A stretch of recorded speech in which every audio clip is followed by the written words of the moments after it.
जी अस्सलाम वालेकुम। मैं नवाज़ उस्मानी एडवोकेट हूँ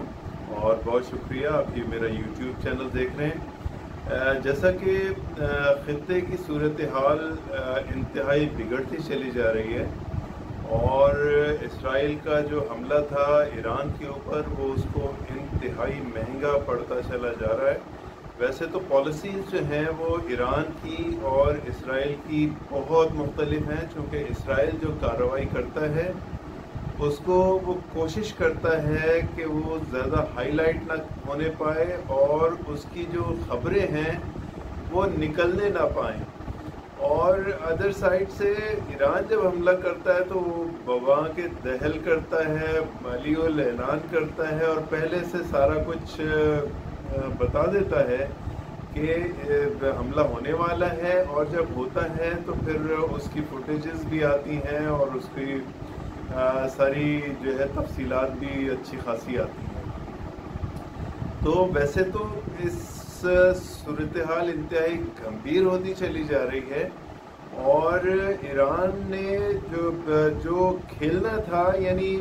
इस जंग के स्टार्ट में जिस तरह से वो ईरान पैरालाइज हुआ था,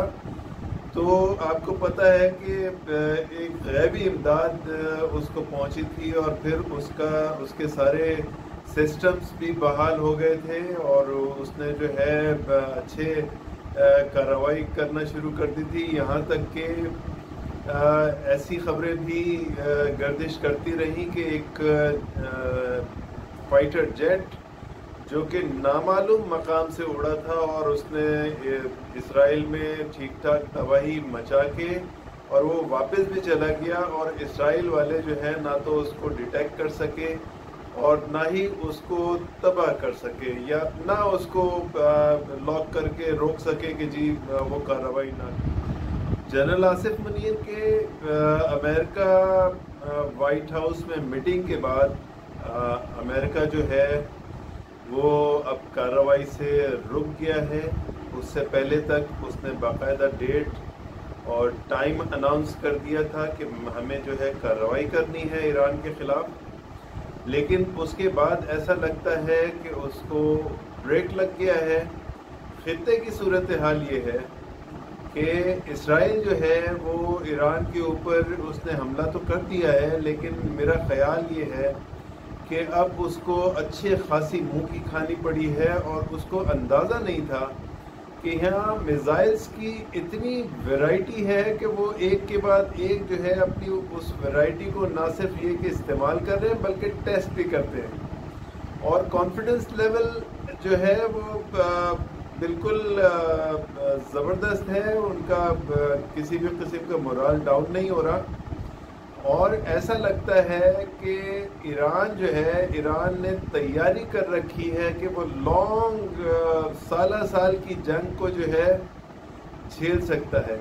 दूसरी तरफ इसराइल में पैनिक बढ़ती चली जा रही है, उनकी आवाम जो है जाहिर है कि वो आराम तलब हैं और उनको ये जो जंग की सूरत हाल है आया कि वो बंकर्स में चले जाते हैं और जब इस किस्म का हमला होता है तो उनके यहाँ सिस्टम है कि वो सायरन चारों तरफ बजते हैं और लोग जो हैं दौड़ते हुए बंकर्स में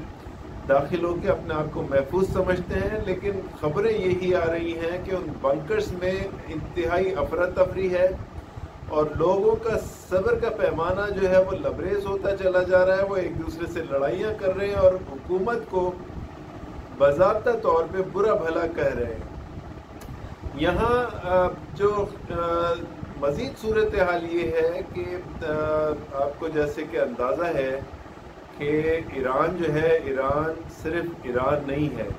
बल्कि इसराइल की आप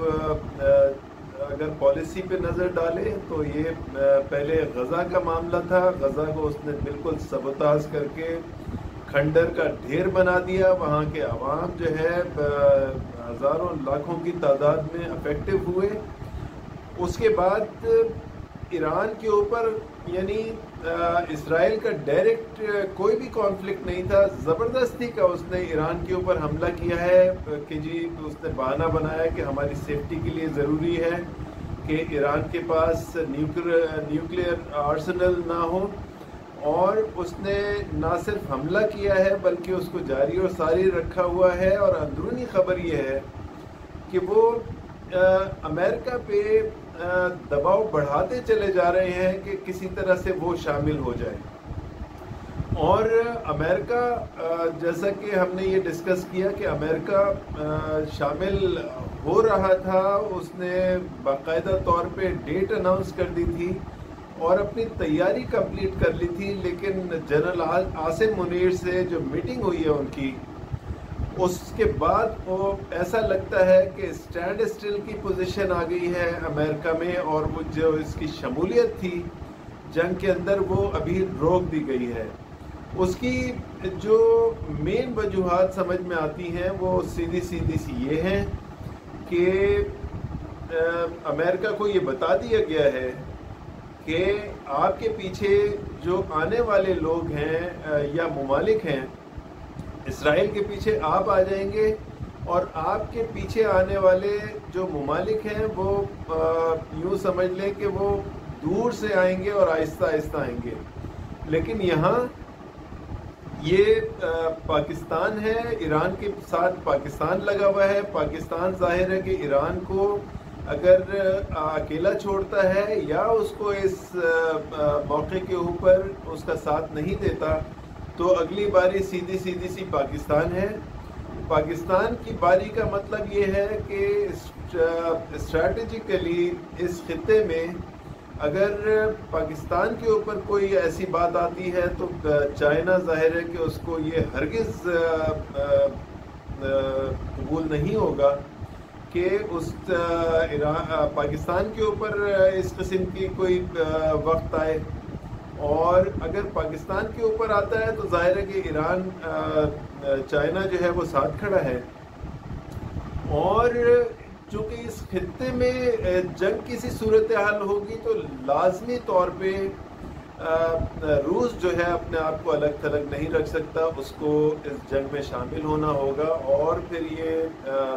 پھر آپ کو پتہ ہے ترکیہ جو ہے وہ جنگ میں شامل ہوگا، کئی اور ممالک اس جنگ میں شامل ہو جائیں گے، اور یہ امریکہ کو سمجھا دیا گیا ہے کہ یہ اتنا خطرناک کوئی معاملہ رونما ہونے والا ہے کہ ورلڈ وار تو خیر ایک چھوٹی سی بات ہے، مطلب لگتی ہے اس معاملے میں یہ پوری دنیا جو ہے ایک دوسرے سے لڑنا شروع ہو جائے گی، اور یہ وار کبھی ختم نہیں ہونے والی، یعنی یہ ایسی وار ہو جائے گی کہ سارا کچھ تباہ و برباد ہو جائے گا، دنیا جو ہے پتھر کے زمانے میں واپس چلی جائے گی، اور پھر جو بچے گا اس کو دوبارہ سے کھڑے ہونے میں صدیاں لگ جائیں گی۔ تو یہ خطے کی ابھی صورتحال ہے، اور ایران جو ہے وہ جو ہے اپنی سبقت کو بڑھانے کی کوشش کر رہا ہے، بڑھاتا چلا جا رہا ہے، اور اسرائیل بھی اس کا جواب دے رہا ہے۔ یہ الگ بات ہے کہ اس کی خبریں اتنی ہائی لائٹ نہیں کرواتا وہ، لیکن ایز سچ اسرائیل بھی بہت ٹھیک ٹھاک نقصان کر رہا ہے، اور یہ جنگ جو ہے وہ جاری و ساری ہے، دیکھتے ہیں کس کروٹ بیٹھتی ہے۔ لیکن ابھی جو ہے امریکہ ریلکٹنٹ ہے کہ اس جنگ میں شامل ہو جائے، اور اگر امریکہ اس جنگ میں شامل ہو گیا تو پھر اس جنگ کو ورلڈ وار کی طرف اور ایک خطرناک عالمی جنگ کی طرف جانے سے کوئی نہیں روک سکتا۔ بہت شکریہ آپ کا یہ ویڈیو دیکھنے کا، تھینک یو ویری مچ۔